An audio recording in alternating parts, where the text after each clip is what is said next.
"No, then. Looky here," said the man. "Where's your mother?" "There, sir," said I. He started, made a short run, and stopped and looked over his shoulder. "There, sir," I timidly explained. "Also Georgiana. That's my mother." "Oh," said he, coming back.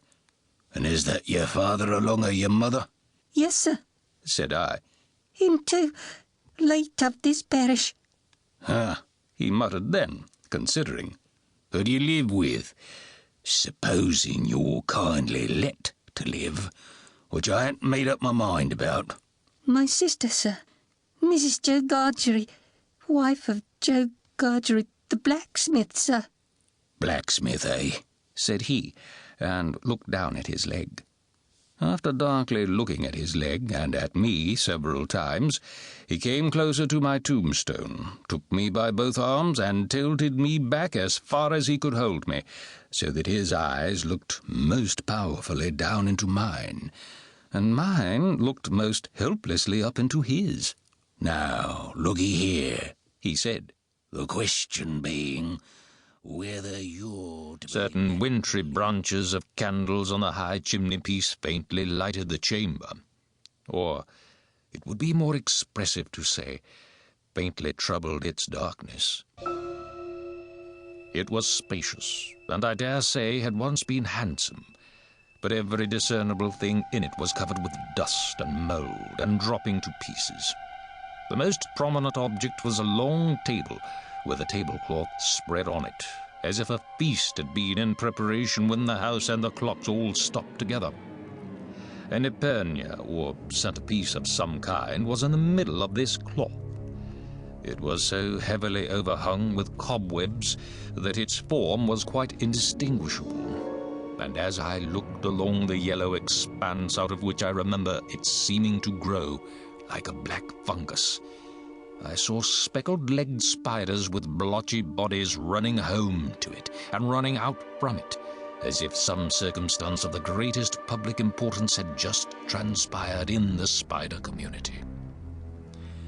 I heard the mice, too, rattling behind the panels, as if the same occurrence were important to their interests.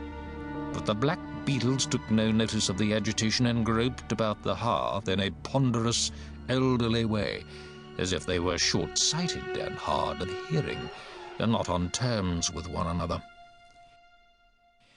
These crawling things had fascinated my attention, and I was... Finding that he could not see us very well from where he sat, he got up and threw one leg over the back of a chair and leaned upon it, thus having one foot on the seat of the chair and one foot on the ground.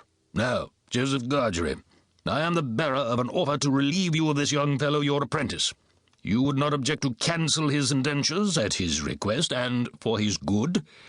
You would not want anything for so doing?" "Lord forbid that I should want anything for not standing in Pip's way," said Joe, staring. "Lord forbidding is pious, but not to the purpose," returned Mr. Jaggers. "The question is, would you want anything? Do you want anything?" "The answer is," returned Joe sternly, "no." I thought Mr. Jaggers glanced at Joe as if he considered him a fool for his disinterestedness, but I was too much bewildered between breathless curiosity and surprise to be sure of it. "Very well," said Mr. Jaggers. "Recollect the admission you have made, and don't try to go from it presently." "Who's it going to try?" retorted Joe. "I don't say anybody is. Do you keep a dog?" "Yes, I do keep a dog." "Bear in mind, then, that Bragg is a good dog, but Holdfast is a better. Bear that in mind, will you?" repeated Mr. Jaggers, shutting his eyes and nodding his head at Joe, as if he were forgiving him something.